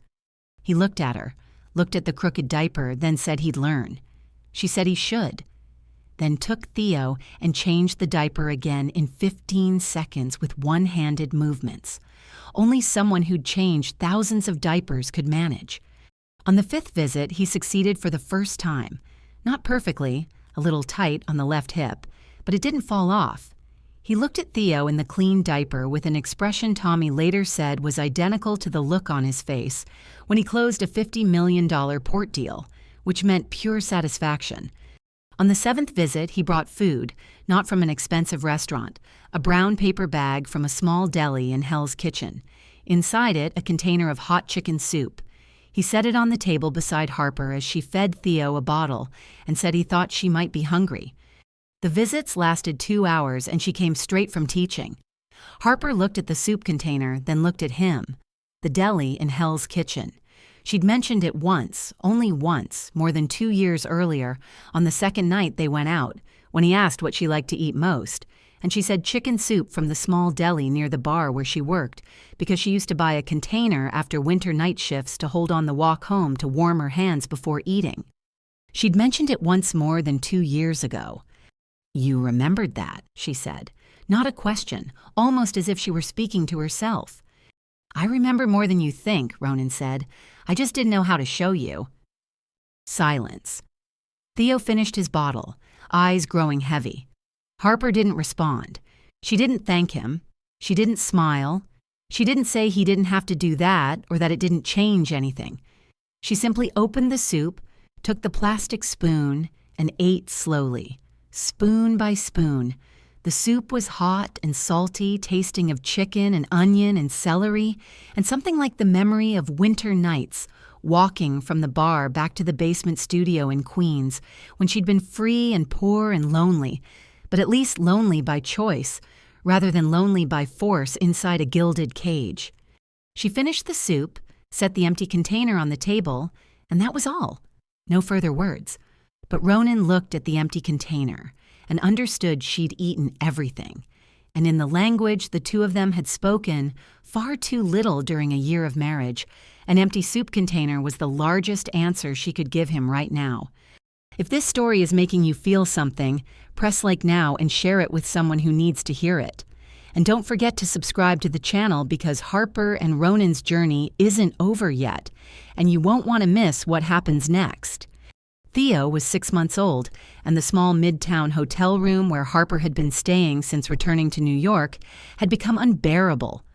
The room was 18 square meters with a single bed, a collapsible crib, a kitchenette that was really just a microwave sitting on a cabinet and a mini fridge tucked under the desk, baby clothes hanging from the curtain rod because there was no dryer, toys piled into one corner competing for space with suitcases and bags. And every time Theo started practicing rolling and trying to crawl, he hit a wall within 2 seconds because there was nowhere to crawl. Harper knew she needed a real place to live, but Manhattan rent was something her online language teaching income couldn't touch, so she'd started looking farther out. Queens, the Bronx, even New Jersey, anywhere with rent under $1,200 a month and close to public transportation. Ronan learned about it through Tommy because Tommy knew everything. And Tommy told Ronan not to interfere, but because he'd seen the hotel room once when he came to pick Ronan up after a visit. And Tommy knew a 6-month-old baby couldn't grow up in 18 square meters. Ronan came to the next visit with a proposal. Before you say no, just hear me out. He said he owned a brownstone in Park Slope, Brooklyn, legally on the books of a real estate company, not tied to anything else, and she could check.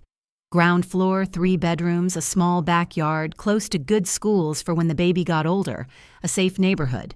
She'd pay market rent, $2,800 a month, and she could call any broker to confirm that was standard for the area. Not free, no strings, no favors, but it was safe, and he was 10 minutes away if she needed anything for Theo. Harper looked at him and every instinct in her screamed, no. No, because this was Ronan Ferraro and everything he gave came with a price. No, because the last time he gave her a home, that home came with cameras and guards and monitored credit cards. No, because she'd gone too far and endured too much to step back into any cage, no matter how beautiful it looked. But she also looked at Theo squirming on the visitation room carpet, trying to crawl, and he needed space. And he needed a yard to play in, and he needed his own room, and she couldn't let her pride or her fear decide over her child's needs. She said she'd go see it with no promises. She went to see it and hated herself for loving it immediately. The brownstone was built of warm brown stone, a short staircase leading to the front door, the ground floor opening into a spacious living room with oak floors and natural light pouring through 3 large windows, an open kitchen with a small breakfast bar, 3 bedrooms toward the back, a bathroom with a real bathtub instead of a shower that cut off after 10 minutes, and a back door that opened to a small paved yard with a wooden fence and a young maple tree.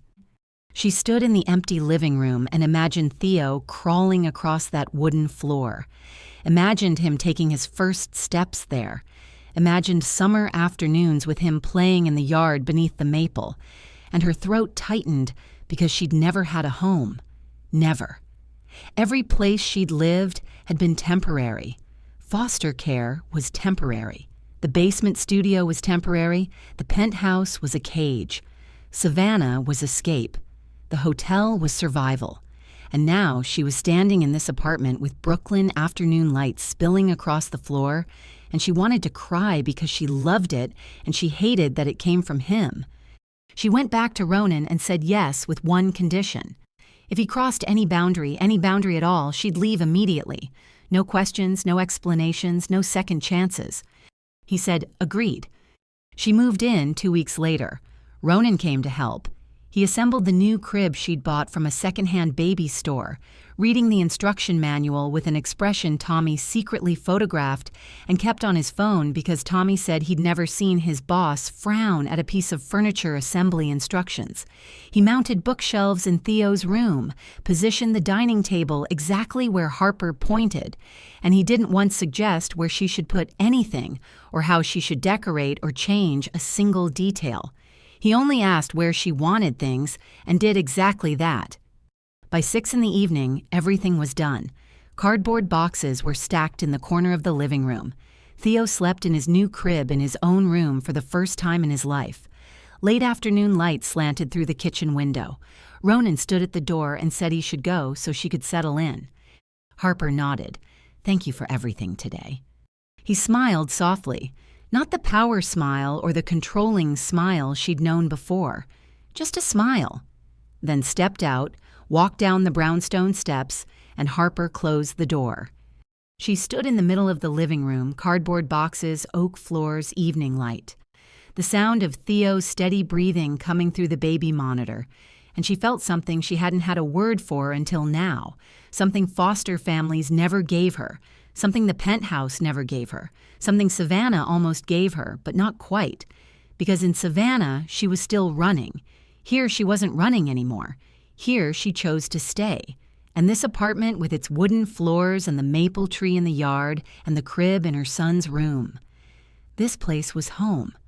For the first time in 27 years. Home. Harper had been living in the Brooklyn brownstone for 3 weeks when the envelope appeared. On a Saturday morning, she opened the front door to push Theo's stroller out for their usual walk and almost stepped on it. A white envelope with no name, no stamp, no return address placed directly on the brownstone step in front of her door. She picked it up, opened it, and found 2 things inside. The first was a photograph taken from a distance, probably with a telephoto lens from across the street or farther, a picture of Harper pushing Theo's stroller along the Park Slope sidewalk. And she recognized the gray hoodie she'd worn the previous Wednesday and the maple tree on the corner of 7th Avenue, which meant someone had been watching her for at least 3 days and close enough to capture Theo's face clearly in the stroller. The second was a small card, white paper, printed letters, no signature, just 1 sentence. Cute baby.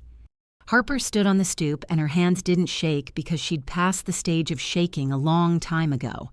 Her body had grown so used to fear that fear now lived in the background of her life. But what she felt was worse than trembling. It was anger, deep and hot, because someone had photographed her son from afar and left it at her doorstep as a message that they knew where she was and could come any time. She brought Theo inside, locked the door, and called Ronan.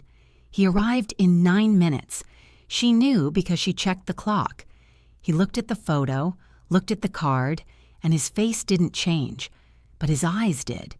Something behind those gray eyes darkened, cooled, and Harper realized she was seeing Ronan in a way she never had before.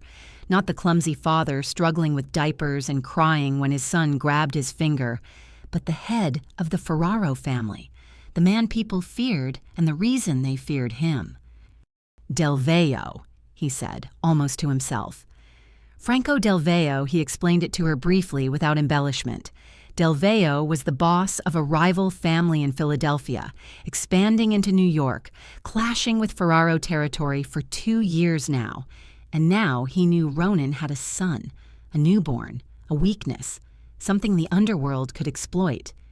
Harper listened, and each word was a brick in a wall she'd tried to convince herself didn't exist. The wall between the normal life she wanted for Theo and the violent world Theo's father belonged to. She asked how he was going to handle it.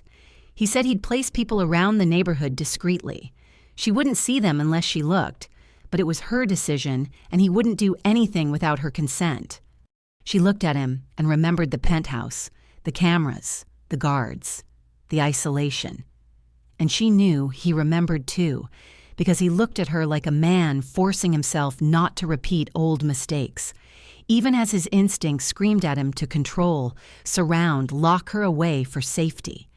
She agreed under 3 conditions. The guards kept their distance. She wasn't monitored. And she was told everything related to the threat. No hiding, no filtering, no deciding for her what she needed to know and what she didn't. He nodded.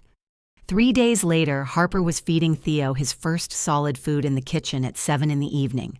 Rice cereal mixed with milk that Theo spat out more than he swallowed. When Ronan knocked on the door, it was 9 o'clock at night, not a visitation hour. She opened it and saw 2 things. His right hand wrapped in bandages across the knuckles, scratches along the back of his hand, and in his eyes the same darkness she'd seen when he looked at Delveo's photo, now heavier, deeper, like someone who'd just done something Light shouldn't witness. "What happened?" she asked. "It's handled," he said, his voice flat in a way she recognized from the penthouse. The voice from nights he came home at 3 a.m. with blood on his shirt. "You promised you wouldn't hide things from me." Silence. He looked at her, then said Delveo had sent 2 men to watch her all week. His people intercepted them that night. He spoke to them directly. They wouldn't be back, and he'd sent a message to Delveo that if any one of his came near her or Theo again, that would be their last conversation. "How?" she asked, even though she already knew the answer. He didn't reply. She didn't ask more. She stood in the doorway looking at a man trying to change for his son, knowing his scraped knuckles weren't from a fall, and that her and her child's safety that night came from violence. The same violence she'd run from, the same darkness she wanted to keep Theo away from. And now that darkness was standing at her door with injured hands, asking with his eyes if she was okay. She was okay. She wasn't okay. She was in the gray space between gratitude and revulsion, between safety and morality. And that gray space was where she'd have to live if she chose to let Ronan Ferraro stay in her son's life.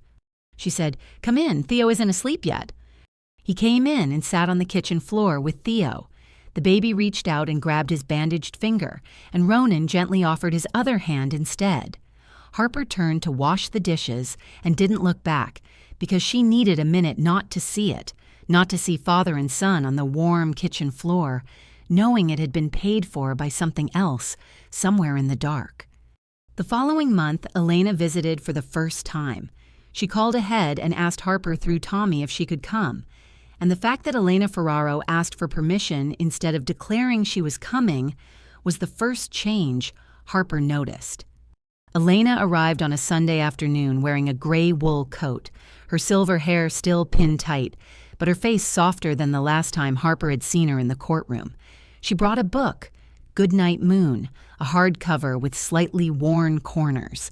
And when Harper asked where she'd gotten it, Elena said it was the book she used to read to Ronan when he was little, before his father forbade her from reading stories because he said fairy tales made children weak. She sat on the sofa with Theo on her lap and read in a voice Harper had never heard from her, soft, slow, almost gentle. And Theo looked up at her with wide brown eyes, and Elena looked back at her grandson, and Harper saw something crack across her face.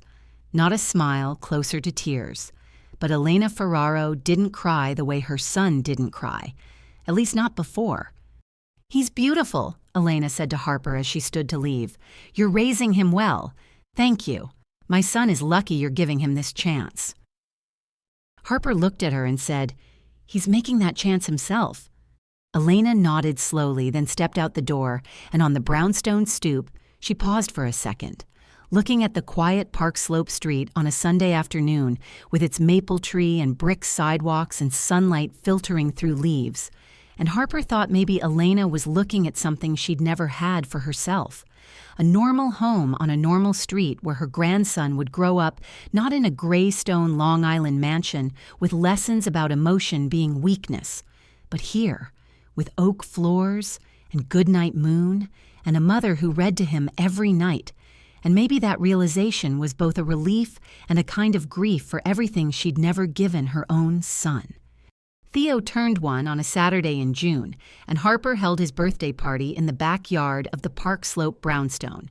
Not a big party, not a Ferraro-style event with champagne and hotel ballrooms, just the small paved yard with the maple tree that had grown taller since she moved in. A wooden table covered with a white cloth, blue paper plates, and a small one-tier cake she baked herself at 5 a.m. while Theo was still asleep. The frosting uneven because she'd never been good at decorating cakes.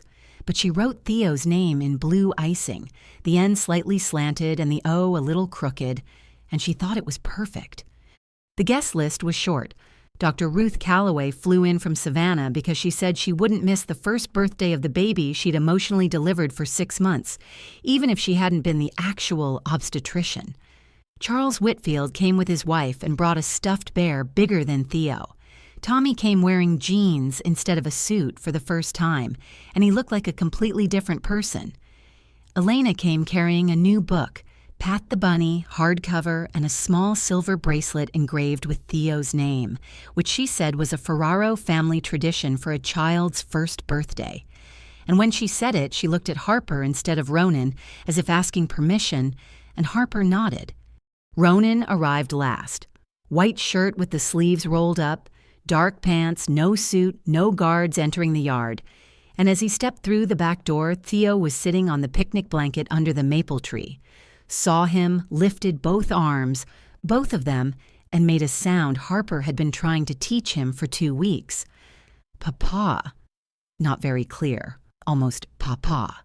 But clear enough for Ronan to stop in the middle of the yard and stand there for 3 seconds before lifting his son. And Harper saw his jaw tighten in the way she'd learned meant he was trying not to let emotion show and not succeeding very well. The afternoon passed slowly and warmly. Theo grabbed cake with both hands and smeared more on his face than into his mouth. Elena held her grandson for the first time without being asked and sang a lullaby in Italian that Ronan said he'd never heard her sing before. Then she looked at him and said softly that she used to sing to him every night until his father forbade it because he said fairy tales made children weak. Ronan didn't reply. Tommy took photos with his phone, many of them. Theo smiling, Theo covered in frosting, Elena holding Theo, Harper cutting the cake, and one photo Tommy later said was the most important he'd ever taken. Ronan sitting on the back steps watching Harper wipe Theo's face with a wet cloth, while Theo laughed. Afternoon sunlight falling on their hair, and Ronan looking at them with an expression Tommy had never seen on his boss in 12 years. The look of a man who knew he'd nearly lost everything and was trying with everything he had to deserve what he was lucky enough to still hold. Guests left at 7. Elena hugged Harper before leaving. Short and stiff because she wasn't used to hugging people, but she hugged her, and Harper hugged back. Tommy shook Ronan's hand and said quietly that he was doing great, boss. Harper bathed Theo, put him in pajamas, fed him a bottle, and Theo fell asleep at 8 in his crib. She walked into the living room, and Ronan was still on the sofa, 2 cups of tea on the table, which he'd made while she bathed Theo, and she realized he hadn't asked if he could stay. He just made tea and waited, and if she told him to leave, he would. She didn't tell him to leave. She sat at the other end of the sofa, picked up her cup, and they sat in silence, listening to crickets in the backyard, the occasional car passing on the street, and Theo's steady breathing through the baby monitor on the coffee table. "Best year of my life," Ronan said, not looking at her, looking at the tea. "Not the easiest year, but the best, because I have my son, and because for the first time I'm starting to understand how wrong I lived for so many years." Silence. Harper sipped her tea and didn't answer. He didn't need her to. He needed to speak, and she gave him space the same way she'd given him space to cry in the visitation room 4 months earlier.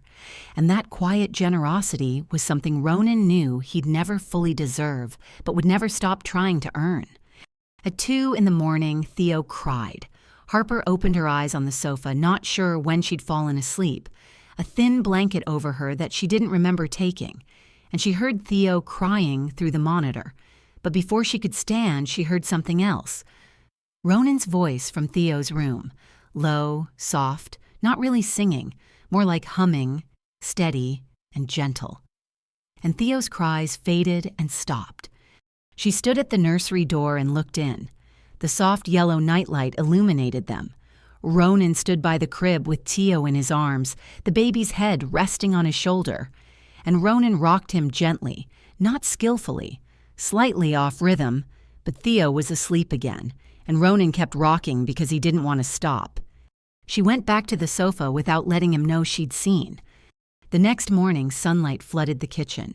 Ronan made coffee, 2 cups, exactly how she drank it. little sugar, lots of milk. And she remembered that he remembered that. Just like he remembered the chicken soup.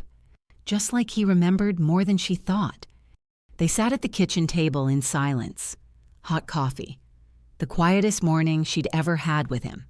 Then Ronan set his cup down and said, "Harper, I think we should stop pretending this is just co-parenting." Silence. She looked at him. He looked at her. Not the cold gray eyes of the penthouse. Not the dark eyes of the night he came home with scraped hands. The eyes of a man who'd sat across from Dr. Ward every week for 4 months, changed hundreds of diapers, learned how to sit on the floor, read Goodnight Moon every Wednesday night during visits, made her coffee the right way, remembered chicken soup, cried because 5 tiny fingers wrapped around his own. "I haven't forgiven you," Harper said. "Not completely. Maybe never completely." He nodded, didn't ask for more. Didn't demand, didn't say, but someday. Just nodded and waited. "But I see you trying," she said, "and you try every day, and that matters. That's enough for now." Small feet kicked against crib rails through the monitor. Theo was awake.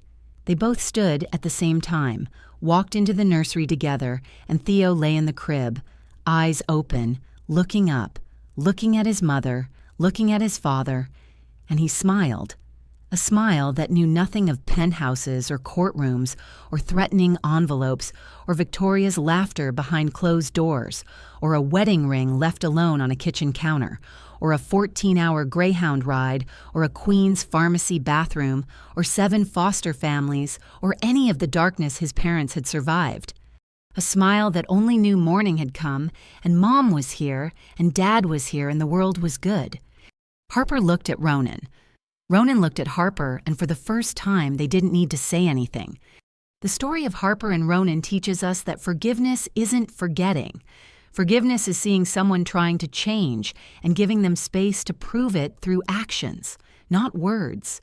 It also reminds us that true strength doesn't come from power or money. It comes from daring to walk away when you must and daring to stay when you should. And above all, real love isn't possession. It's respect. It's listening. It's letting the other person be who they are. If this story touched your heart, please like and share this video with someone you love so we can spread these values together. Please subscribe to our channel so you don't miss the next stories. We'd truly love to hear how this story made you feel, what you saw in Harper or Ronan that reflected your own life. So please share your thoughts in the comments below. Thank you sincerely for staying with us until the very end. We wish everyone watching good health, a joyful life, and peace and happiness every day. Goodbye, and we'll see you in the next video.